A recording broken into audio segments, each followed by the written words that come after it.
Si tu ne sais pas quand est-ce que tu ovules ou tu veux savoir la période la plus fertile de ton cycle, voici 3 méthodes qui peuvent t'aider. On nous a souvent dit que l'ovulation se déroule au 14e jour, mais ce n'est pas le cas pour tout le monde. Tout le monde n'a pas un cycle parfait, un cycle de 28 jours ou un cycle de 30 jours.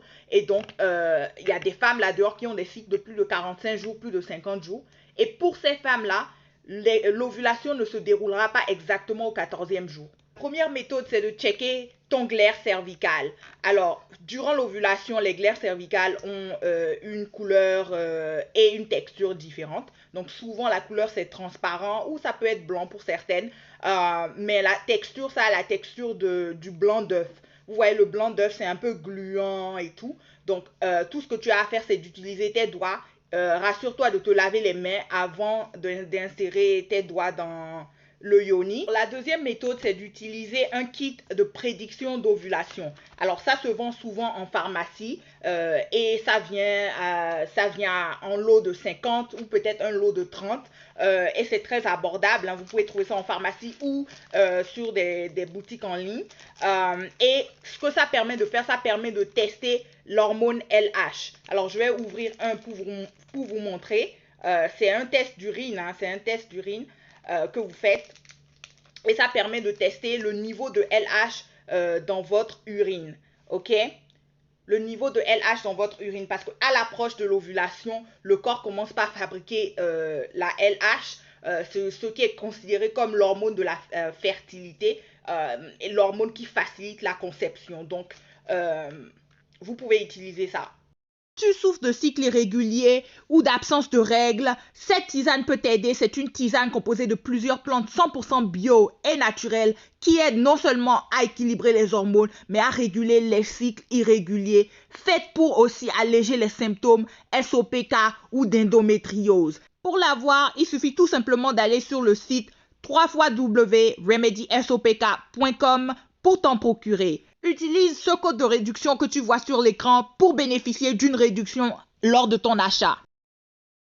La troisième méthode est peut-être la méthode la plus fiable, c'est de checker sa température basale. Et donc, tu auras besoin d'un thermomètre, ok?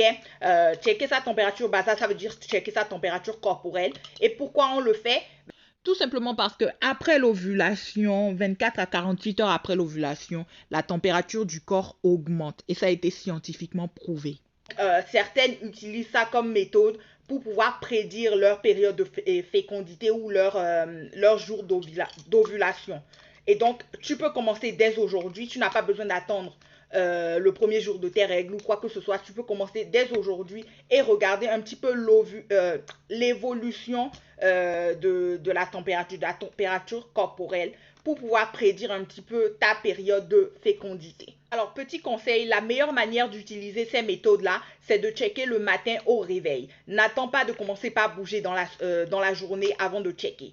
C'est très important, surtout si tu utilises la méthode de température basale, c'est important. Garde le thermomètre à côté de ton lit ou quelque part, ou tu peux directement le prendre dès le réveil avant même de bouger.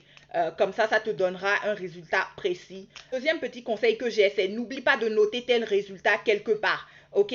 Que ce soit la première méthode, la deuxième méthode ou la troisième méthode, n'oublie pas de les noter quelque part ou alors tu peux télécharger des applications qui te permettent de les noter directement sur ton téléphone. De nos jours, il y a plein d'applications qui aident les femmes à vraiment checker et traquer leur ovulation et leur période fertile. Donc, troisièmement, n'oublie pas de faire un bilan à la fin du mois, c'est-à-dire revoir les résultats et analyser ta période la plus fertile parce que ça ne sert à rien de les noter si tu ne vas jamais les revoir. Le but, l'objectif même d'utiliser ces méthodes-là, c'est de pouvoir les noter et de faire un bilan après pour pouvoir déterminer ta période de fécondité. Donc, c'est important de faire un bilan après ça.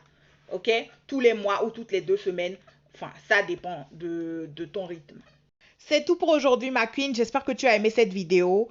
Entre en commentaire et dis-moi laquelle des 3 méthodes tu préfères ou que tu as déjà utilisées.